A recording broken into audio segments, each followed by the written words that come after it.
What's up? Welcome back to Nowstalgia. Dave here with a review of Spider-Man Across the Spider-Verse. Yes, Spider-Man is back once again. I believe this is the 10th film starring Spider-Man since Tobey Maguire and Sam Raimi got it started way back when they did.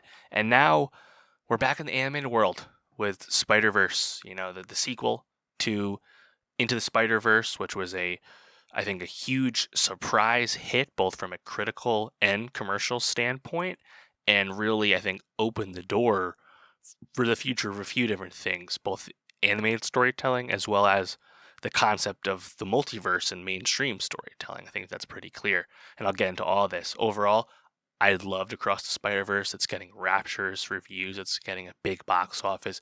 All that is super deserved. This is a step forward for the medium, for superhero storytelling, for Spider-Man. This deserves the hype. This is excellent. This is arguably the best Spider-Man movie. It's really amazing, and there's so much to appreciate about it. I just think I'm gonna get into all that. I'm gonna spoil it, of course, but love the movie. Let me know what you thought about it, and come back if you don't want to hear spoilers, but make sure you come back. All right, so Across the Spider-Verse is a step forward from animation. I think that's really the most important thing about this movie is like this shows you what happens when you approach animated storytelling and IP storytelling. You approach things with a clear creative vision and like real like intent. I think the breadth and volume of animation styles, different animation styles in the same frame of across the movie, like the breadth of all that is eye-opening. It's magnificent, and it's just so beautiful, and it just goes to show you how shitty a lot of other IP storytelling with lots of CG often looks. Now, there's a lot that goes into that. We know how overworked the CG houses have been the last few years, both in terms of coming under pressure from studios like Disney in terms of getting paid, contracted timelines, ballooning work volumes as more and more people are asking for CG work, the burnout across the industry. We know it's tough. And despite all that, and I lay the blame into studio's feet, not the talented animators. Despite all that, often stuff gets turned out and doesn't look great, But part of that is also the conception of it. With these Spider-Verse movies, which we know, of course, Lord and Miller are involved from a production standpoint, but these Spider-Verse movies have so much clear intention with how they're trying to communicate narrative with their animation. And it's just something that's, I think, really unparalleled. Like, you don't get this anywhere else. And again, it shows you, like, this is actually, like, the height of this art form, the height of IP storytelling and genre storytelling and superhero storytelling, certainly. This should be raising the bar for others. You see what this type of movie accomplishes and communicates. We should be stepping our game up from a storytelling standpoint. Obviously, animation goes a long way in letting you do things that you can't really achieve in live action. That being said, though, like, again, the vision is evident. I think just starting right off, like, we get a lot of Gwen Stacy in this movie. Haley Steinfeld does the voice. Gwen's Earth, like her world, the animation style it's beautiful. The color palette is awesome, but it's it's like watercolors. It's like brush strokes. That is like the style you get in that world, and those brush strokes like change when emotion is conveyed across the characters, whether it's from Gwen or her dad, the conversations they have. It's beautiful stuff. When we see Miles, in his Earth, in his New York City, that color palette is much more neon. Like the fact that you have like different, like the worlds feel so lived in with those styles. It's awesome. When we get further down the line in the movie, when we meet all the Spider-Men, Spider-Men and women, Spider people, in this Spider Task Force from under Spider-Man, Oscar Isaac's Spider-Man, who is what is his name? Gosh, I forget. There's so many Spider-Men. I'm forgetting all the names. Miguel O'Hara, Spider-Man 2099. Sorry. When we meet all the Spider-Men, it's like even more mind-blowing because you're seeing like a Spider-Man from like a 90s comic, and it's that animated style and vocal performance on top of that, and you're seeing that in the same frame as like a pulled out of a cartoon that we might recognize from like the 70s or 80s Spider-Man next to Miles Morales and Gwen Stacy, and like the breadth of style and how like you're communicating all this stuff at the same time, I think it's just a new height. It's a new ceiling for like what you're trying to do here. And what, ever since the first movie, I think what these movies are communicating thematically in terms of the Miles Morales character, and also a lot with the Gwen Stacy character in this movie too, in terms of not having to be like all the other Spider-Men. Like the first one goes out of its way to tell you that Miles Morales is not Peter Parker. He's not the same guy. And then this movie takes that idea further with how Miles rebels against all the other Spider-Men, in Act 2 and 3. But along the way, Across the Spider-Verse is really playing with like meta convention of like our understanding, our conception of the Spider-Man character, the Spider-Man tropes as a form of storytelling. Uncle Ben having to die and things of that nature, and having that actually be like these canon canon points, canon events, the fabric of the multiversal timeline, and how you break that, having like the core tenets of Spider-Man be what drives your multiversal storytelling, I thought was like really brilliant, honestly, and I think really ties you into like the stakes of this world, and just like one last thing on the visual is like you think of from let's just like backing it up. So with multiversal storytelling in the mainstream sense, right? Into the Spider-Verse really pioneered this, and you would assume gave Sony the green light to go ahead with No Way Home. Bringing in Tobey Maguire and Andrew Garfield alongside Tom Holland and doing a great nostalgia play, but also like really mainstreaming something like that. And of course, that movie is the second highest grossing MCU movie of all time, a massive success, or third highest grossing after the last two Avengers. And since then, Marvel's like, well, we can do that again. Doctor Strange in the Multiverse of Madness. Doctor Strange in the Multiverse of Madness jumps worlds, jumps Earths frequently.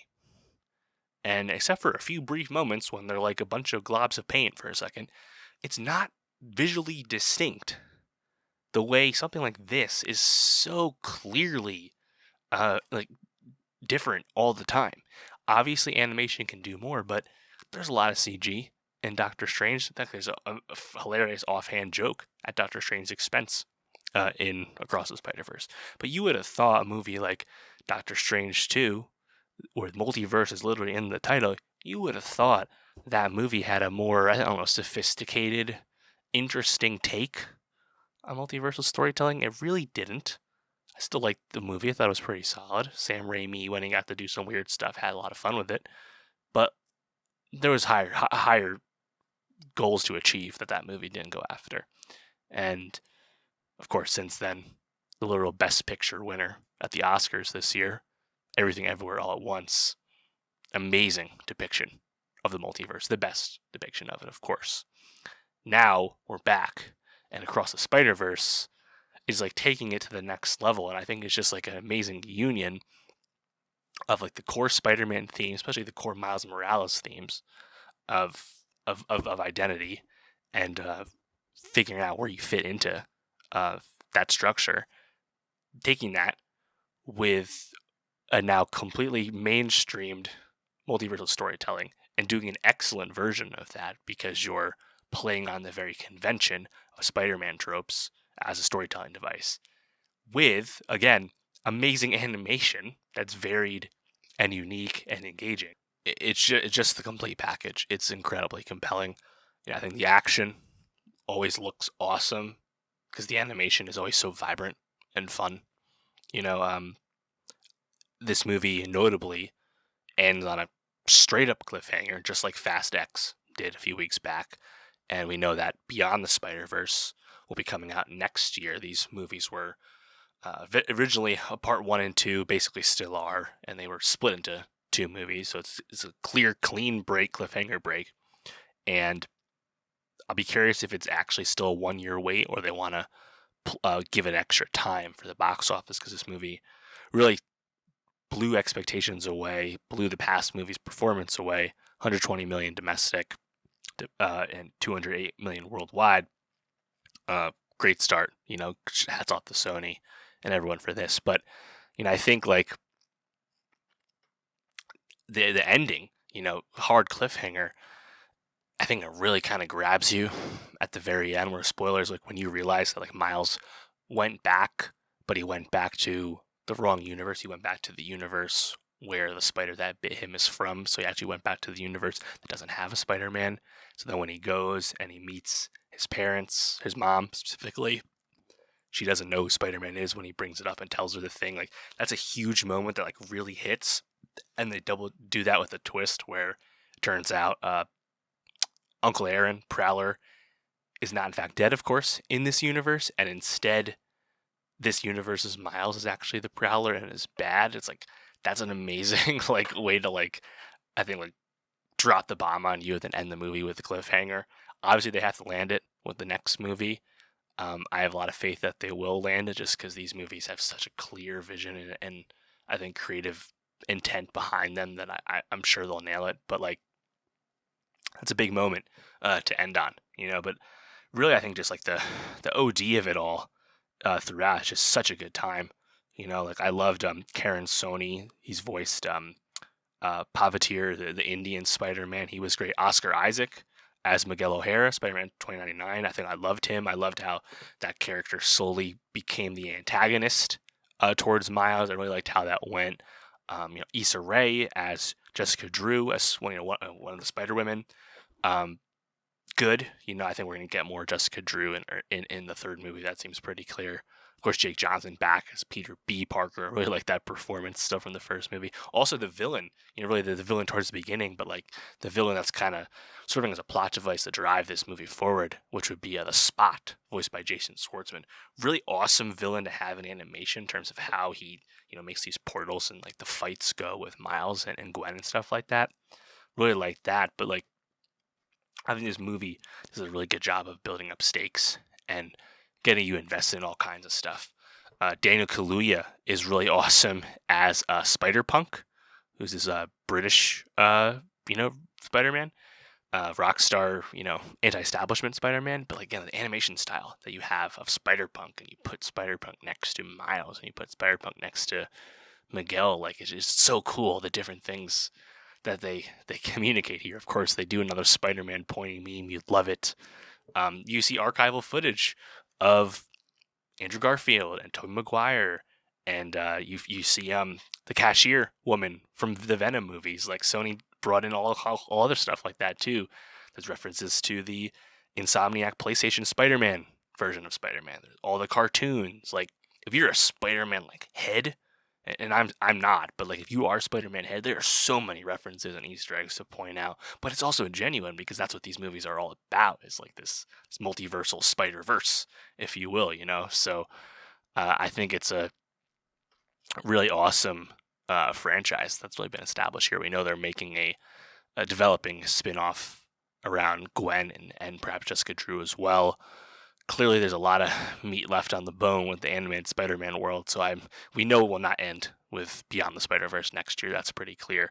One also note that I think is kind of eye-opening about this movie is it only grossed $35 million in China. It only grossed $17 million in China, projected to finish in China around $35 million. And that is down from Into the Spider-Verse's total China number of $62 million. And that's despite the fact this movie's been well reviewed in China, both by critics and on fan sites like Douban. Like, just another example of, even when the movies are really good and well liked, there's just less interest in Hollywood films in China than there once was. That is just, I think, incredibly obvious, and clearly stuff like Avatar: The Way of Water are outliers to this.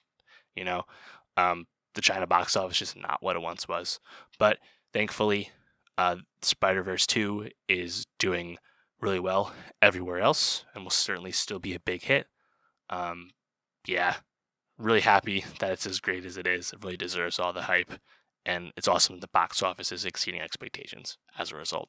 So let me know, how did you feel about Beyond the Spider-Verse? Did you like it as much? Sorry, not Beyond, Across the Spider-Verse. Let me know how you like Beyond the Spider-Verse next year. How did you like Spider-Verse 2?